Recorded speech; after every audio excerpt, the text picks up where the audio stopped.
There are many in the earth that would believe that being American would be your advantage. For some of us, being American could be our problem. This is Barry Phillips with 10-Minute Torah. Day 1, Tisa, when you elevate. Let's go to Shemot, Exodus, chapter number 30. And let's begin reading with verse number 11 that says, And Yahweh spoke to Moshe, saying, When you take the census of the children of Israel to register them, then each one shall give an atonement for his life to Yahweh.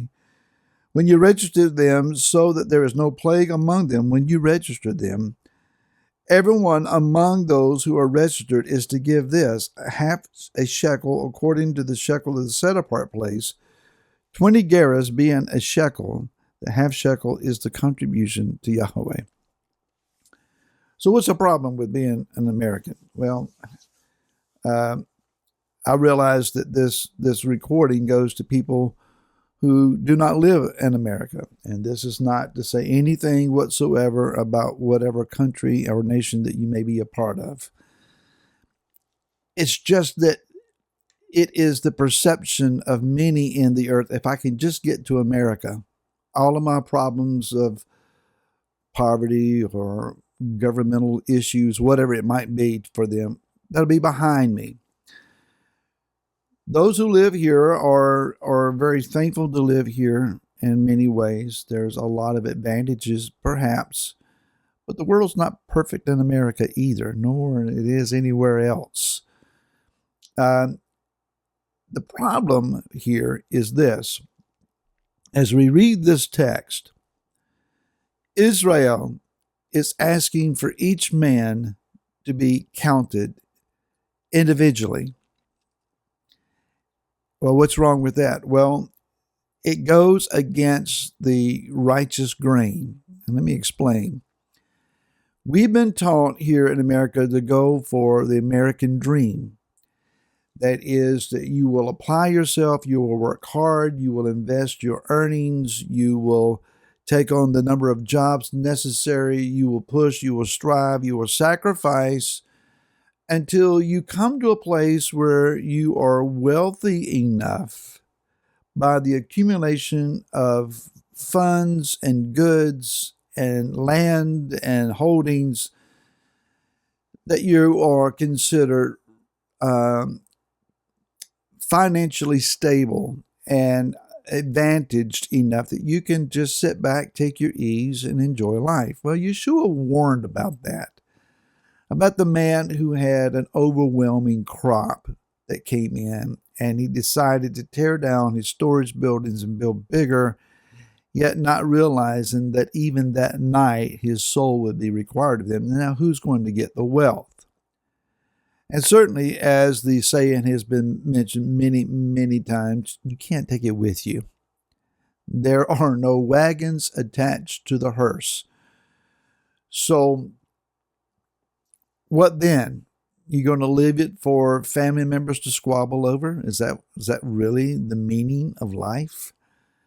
So, the American dream is a pipe dream in a lot of ways. The problem with this American dream concept is that it is Western, Greco-Roman, in its concept and in its foundation. It goes back to the promotion of the individual as opposed to the community. This is Greek thought. Greek thought idolizes the individual, the muscularity of their body, the performance of their athletic abilities, the development of their mind, the eloquence of their speech, the beauty of their presentation, all about the flesh, all about the individual and their individual ability. And so when they compete well in the games, they're given the laurel wreath to indicate you're the champion. You are the winner. Hebrew thought, on the other hand, is somewhat different, and that is that while we recognize the ability and the capability, the anointing, the qualities of the individual, we recognize the role that that plays in the betterment of the whole. When Laura and I were pastoring churches, there was a sense of a performance, and we would go to meetings, and the tongue-in-cheek joke of sorts is, "Hey doc," referencing you are so advanced in your theological studies that you've earned a doctorate. "Hey doc, how's your church doing? How's your numbers? How's your tithes coming in?" And it's all just a competition of measuring where someone else may be as opposed to where you may be. It was, and possibly still is, I'm so far removed, I don't know, where people would look for a better place to go because the numerical statistics were just an improvement, more members, more money, bigger building. If I can just get there, I know I can preach it so good that the church will take off. And it's about the performance of the individual. Where in Hebraic roots, it should be. It's not always the case. Sometimes we've carried that baggage over with us, unfortunately. But it's more about developing the local community. Whereas many denominational congregations are 100 plus, several hundred to thousands, sometimes tens of thousands.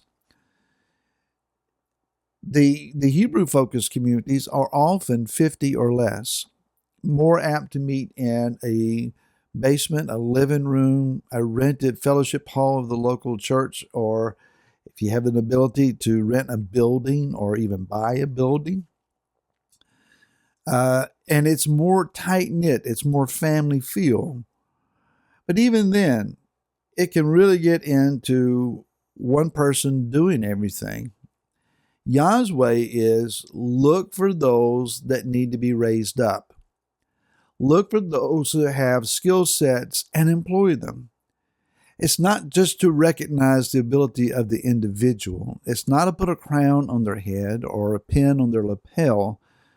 The goal is let them do what Yah has situated and called and anointed them to do, so that in the performance of their given ability, everybody around them gains and is benefited. So we work together. Rav Shaul talked about this. And not everybody can be, the right hand or the foot or the brain of the operation. Every component and part of the body needs to function in its various roles so that the whole body then is benefited. Now, it says here that they were to give a half shekel. It didn't matter how much money you have or had or didn't have. It was the same price for everybody. This puts everybody on the same level standing, regardless of their title, their fame, their infamy, whatever their situation is. We all stand together and we are equally valued when it comes to the community. So the one who is more in the spotlight only has the same value as the one who is working behind the scenes.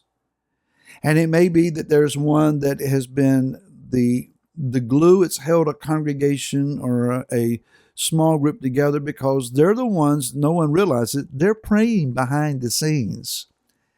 And it's their prayers that Yah is hearing and causing to form the community and let it gel together.